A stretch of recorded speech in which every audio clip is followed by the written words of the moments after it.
What's going on, guys? Welcome to Subjectively, the channel where we discuss, enjoy, and create the art of character design in modern media. My name is Jack, and today's video is brought to you by our favorite sponsor, our fans. If you love what we do here at Subjectively and you want to help support the channel, consider becoming a patron on our Patreon. It's quick, it's easy, and it helps us out a lot.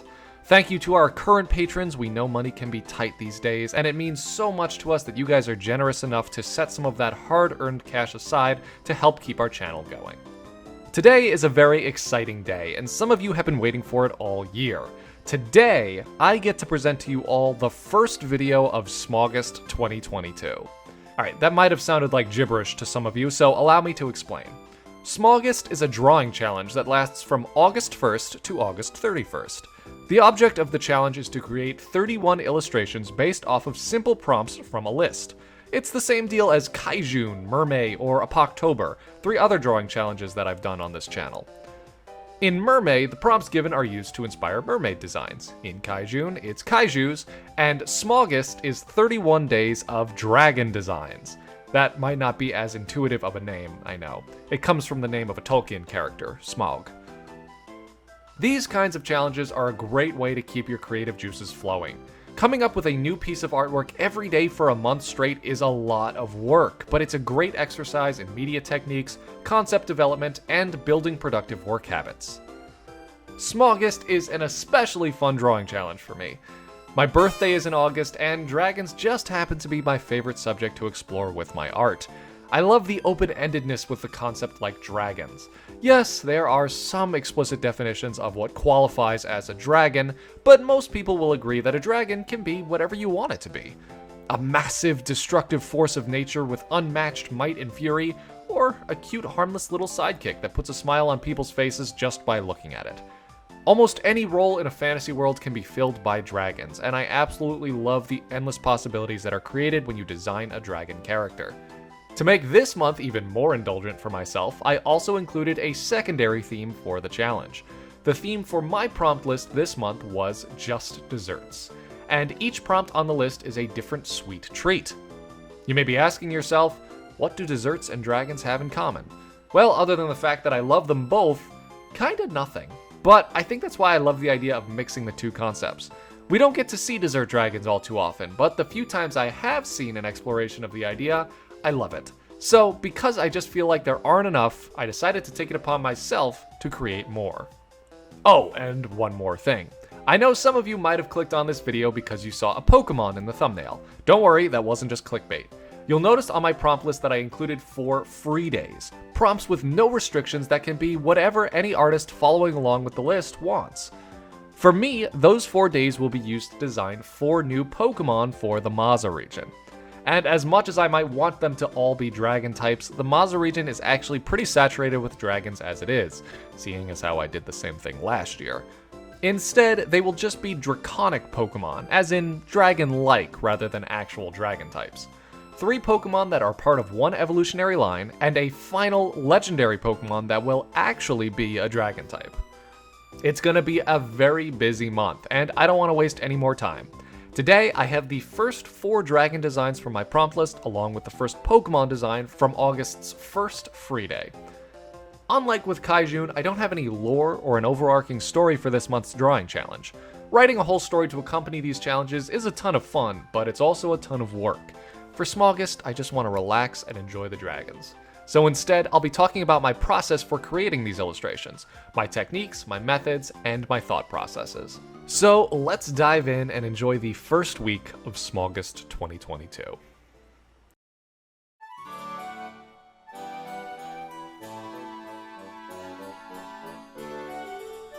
The first day of SMAUGUST had the prompt Blueberry Muffin. More than most desserts, blueberry muffins just scream summertime for me. They remind me of my family vacations to Maine and a quiet outdoor breakfast on a breezy summer morning. Perhaps it was because the entire concept behind this design was so relaxing to me that I decided to loosen up with my sketching process. Most of you might already know that I don't use a lot of different brushes. I almost always use the default Procreate round brush. This time, though, I wasn't as concerned with that sense of uniformity and cleanliness that I usually obsess over with my work. Instead, I used an ink bleed brush and scribbled out some really sketchy underdrawings. In my head, a blueberry muffin dragon had to be stout and friendly looking, but not completely helpless. It's hardy, ambitious, and confident. As far as anatomy goes, I imagined that this and the other dragons I would create for this month were not exactly made out of sugar and eggs, but rather had features that resembled the desserts that they were based on. The cracked, lumpy surface of a muffin top made for a good-looking, solid dragon skull. The chunks of darker scales and indentations in the skin would play the part of the baked-in blueberries, and I even implied the paper wrapper of the muffin with creases in the chin and throat. I tried using some new brushes while I colored as well. So much of what makes a baked good look like a baked good is in the textures, and there's no better way to convey those textures than with a good brush. I used Procreate's gouache brush and, surprisingly, the Rusted Decay brush. These created that nice, grainy texture that makes the skin of this dragon really feel like that of a fresh-baked muffin.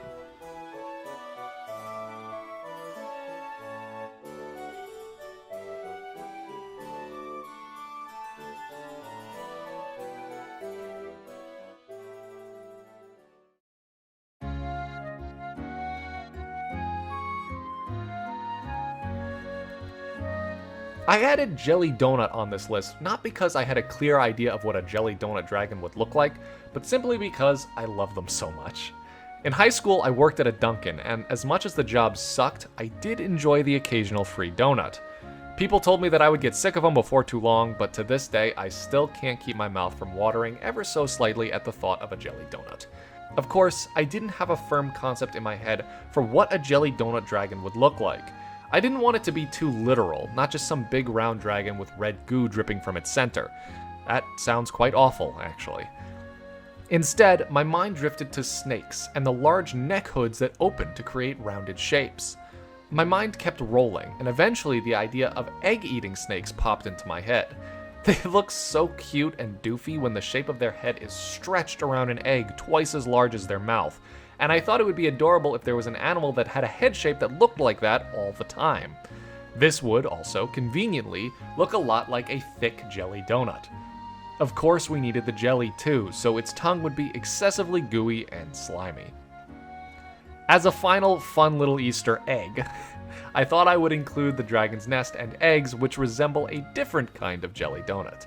It was just too good of an opportunity to pass up.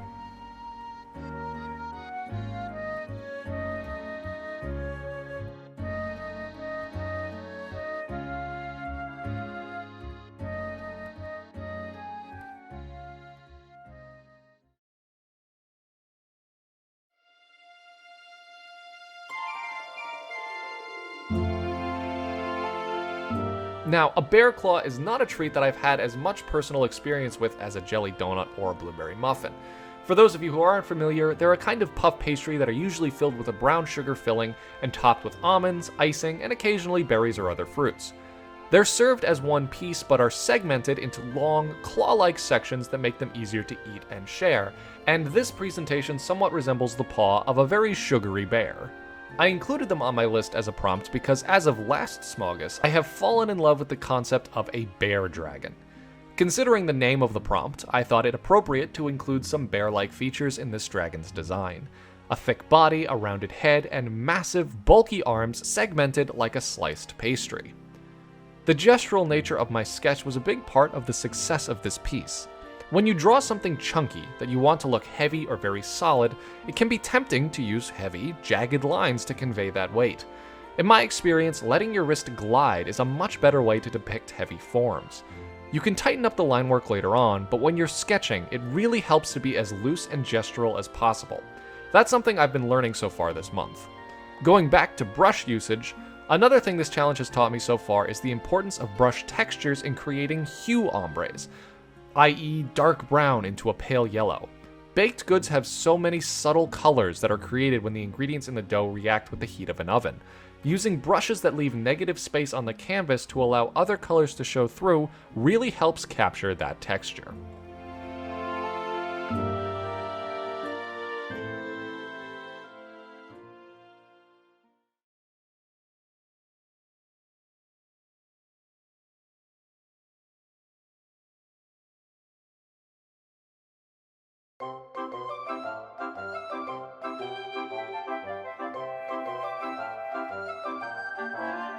My final non-Pokemon dragon of this week was inspired by another favorite dessert of mine. Macarons are light but decadent. Despite being somewhat small, they pack a ton of flavor if they're made right. The best part about macarons, though, in my opinion, is the fact that they can come in almost any flavor you could imagine. Lemon, strawberry, vanilla, orange, coffee, coconut. I've had so many different kinds of macarons and they've all been amazing. To capture that variety, I thought it would be cute to have a couple different characters in one piece. Each would be a different color, representing a different flavor and embodying my favorite part of the dessert. Capturing the textures of a macaron was actually a lot harder than that of a donut, or a puff pastry, or a muffin. Macarons use far fewer ingredients in their batter, and are often dyed a color to match the flavor of their particular treat. What's more, they don't bake for as long as something like a muffin, so a good macaron won't have that golden brown and crispy texture that we've seen in the other desserts. Instead, depending on the color of the macaron, different ombres of hue are created. A blue macaron will have hints of green and yellow on the parts that are most thoroughly baked. A pink one will simply look darker. Different decorations and filling also add some variety to the characters and make them look even more tasty. The hardest part of this challenge is going to be staring at reference photos of delicious baked goods without impulsively buying $50 worth of macarons to eat for myself. Well, maybe I could write them off as a business expense.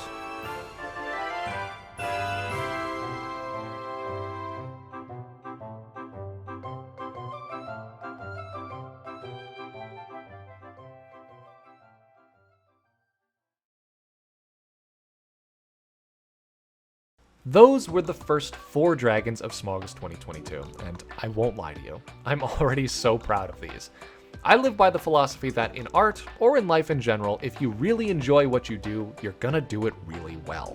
I can't think of anything I'd enjoy more than drawing dragons based off of my favorite desserts, and I think the joy this challenge has brought me so far is evident in my work.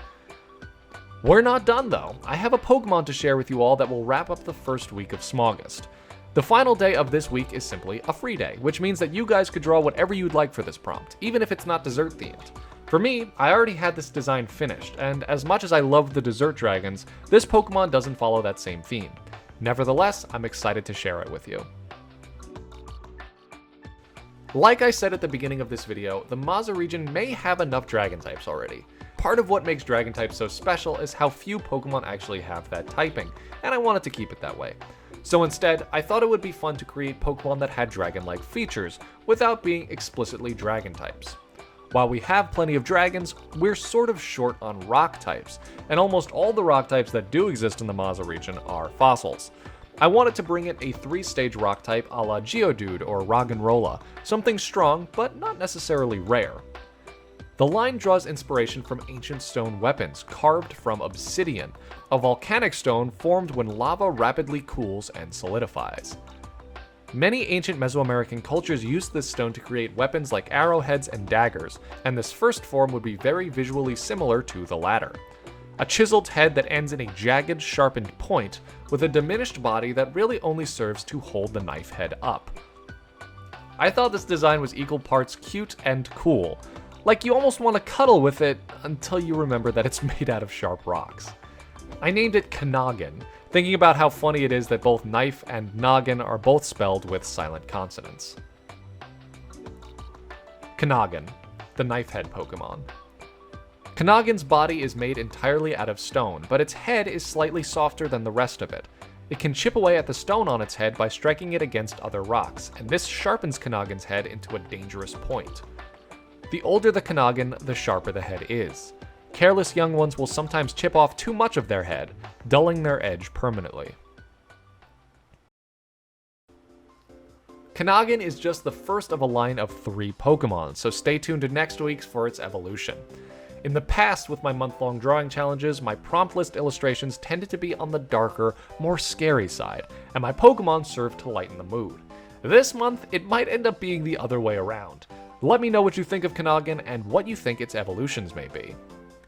Finally, before we end today's video, I want to share some other artists' work who are following along with me on my prompt list. There's already some amazing stuff to see, and if you want to share your work with me and have a chance for it to be featured in next week's video, be sure to join our Discord and share it in the SMAUGUST channel. Thank you so much for watching, everyone. Good luck to everyone joining along this month, and I'll see you all in the next video.